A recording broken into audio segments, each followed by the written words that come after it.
Hi everyone, welcome back to the channel. Hope you're doing well, hope you're running, hope you're staying healthy. Unfortunately, I'm not so good at the moment. I picked up this injury a while back. It was in about January where I stepped down and sprained my foot. Wasn't very nice, really painful, but it kind of went away and I thought I got away with it. But if you've watched some of my previous videos, you've seen me complain about my ankle.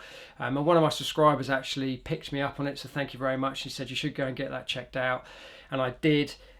It's basically a mild form of PTTD, which is posterior tibial tendonitis or tendon dysfunction. And what it is, it's the tendon which runs from the bottom of the foot. It's attached to the bottom of the foot and runs up into the calf muscle. And that basically supports your arch, allows you to spring off. And if you leave it and it can become really bad, your arch will drop. And you actually can't raise yourself up on your toes, which is quite nasty. So it doesn't hurt when I'm walking around. The weird thing with it was the pain isn't too bad, but sometimes it catches you and it's a very sharp pain. It's almost like on the outside of the ankle bone, which is a bit weird, so it's not like the inside. But it doesn't feel nice at all, and it pulls you up if you're walking. And I really noticed it when I was doing my easy runs, not so much on my fast runs, were a bit odd.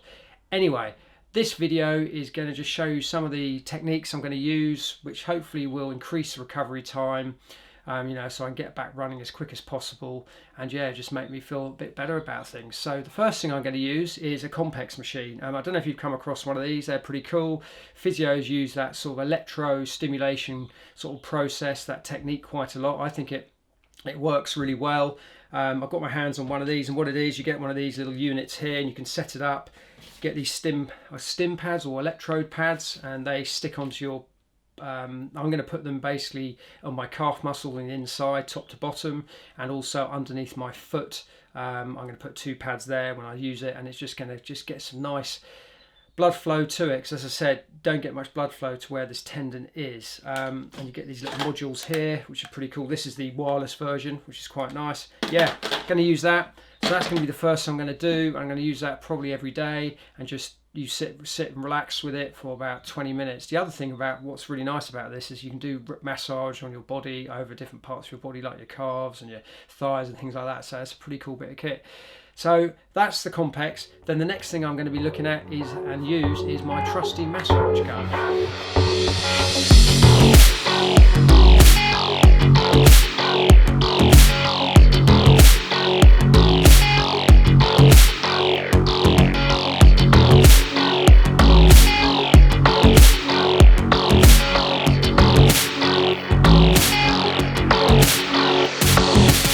Trusty massage gun. I do definitely use that a fair bit. You know, it's a lovely bit of kit, even if you're not injured, just to relax. And I've got it here actually, and you just relax, and you've got all these little nodules which you can attach to it. I don't really use that one, that looks a bit vicious, that one, but it's got a soft one here, and you just attach it on, and you can turn it on, you can run the speed, and it's got lots of different speeds, so it goes quite hard. I never really, look,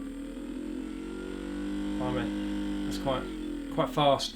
I never really use it to maximum capacity, probably out, it's got a 1 to 20, and I use that probably about to 8 or 9, but it's really nice.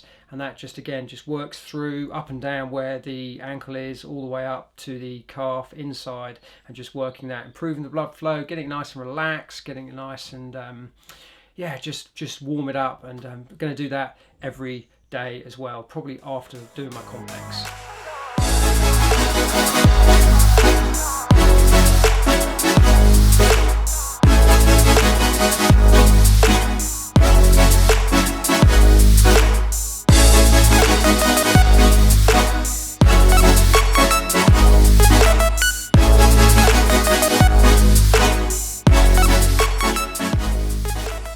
So you know I'm a big fan of the Epsom salt bars. I mean, I love a bath, to be honest, and if you can put something in it to make you relax even more, that's really great. And the Epsom salts, you know, adds magnesium to your bloodstream. It pulls out with the salts some of the toxins. You know, it does some good stuff. So does it work? If it even adds 1 or 2% recovery to my, you know, whole process, I'm happy to do that, and I think it's worth doing. I also get my tray out, as you saw, and I can put my feet in that and just relax watching TV and stuff like that, rather than having to run a bath for sort of 20 minutes and sit there. I can just sit and watch TV and do something. So that's pretty cool. So Epsom salt bars is something I'm going to be doing, yeah, at least once or twice a week.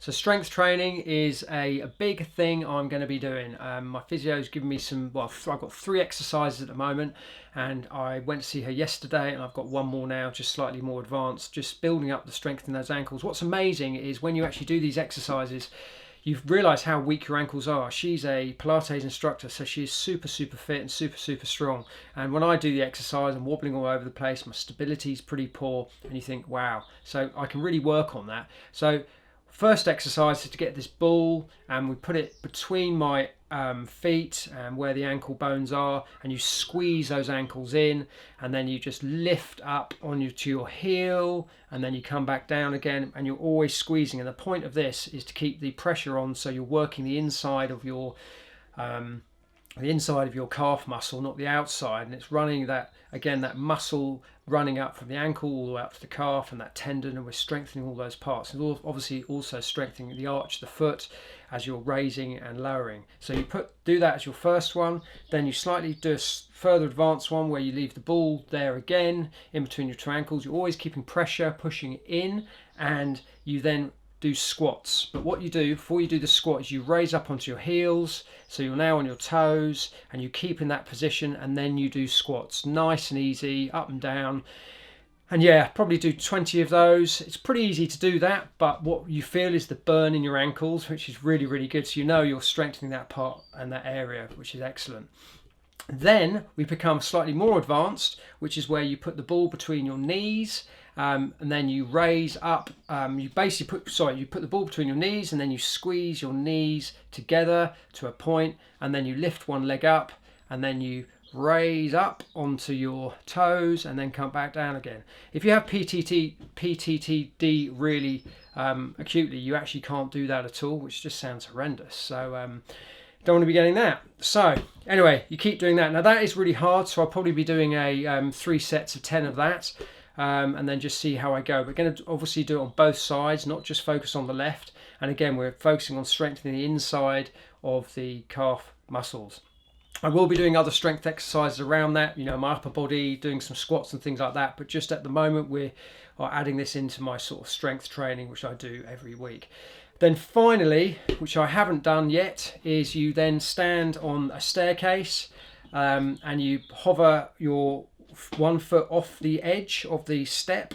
It doesn't have to be a staircase, it could be a step of some sort, and then you lower down onto your knee, and you're stabilizing, keeping that knee nice and stable, making sure the knee doesn't hover off to the right or float to the left, and you're keeping it nicely above your foot, and you're moving up and down on that as well. So that, again, that's quite tough, and you can feel that more on the leg, but again, you're still working the inside, and that's really important about these strength exercises. So I'm going to try and do these. I did them last week, and I've really noticed the strength improving, the stability improving, but it does put some pressure onto the bottom of your foot and things like that, so I don't want to overdo it. But the strength stuff's so important. So that's another technique I'm going to be doing, and making sure I'm consistent on that.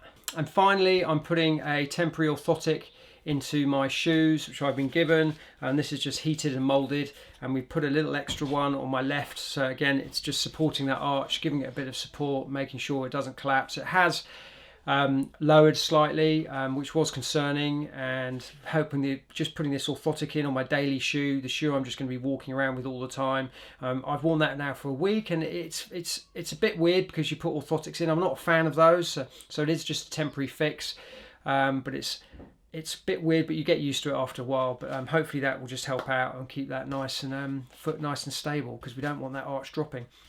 So there we go. Those are the things I'm going to be doing. I've got to make sure I do it diligently. I've got to make sure I do it consistently. I've got to really work hard to try and get this this injury, get on top of it, because it is through overuse. You know, it is through running really hard, which I love doing, and maybe I should be taking it a little bit easier, but I do enjoy going hard when I do, and that's the nature of what I'm like, pushing myself to the limit. So I'm going to be drinking lots of water. I'm going to be trying to sleep well, which is really tough at the moment, but I'm going to, you know, eat well, do the nutrition, all that sort of stuff as well, and just really get this injury back on track. So anyway, there we go. There's a little update on what I've been doing, and hopefully you guys are staying nice and healthy and you haven't got any injuries at the moment, but if you do, maybe you can use some of those techniques. I know this is a lot more focused on the sort of PTTD area, but certain things you can do, you know, look at your strength. That's really, really important all the time to avoid injury. And just just if you do have that injury, I do say go and see a physio, go and see someone who knows, who can give you some good advice. Anyway, there we go, enough from me. Thank you very much for watching. Please subscribe if you haven't. Leave your comments. I'd love to hear what you've got to say.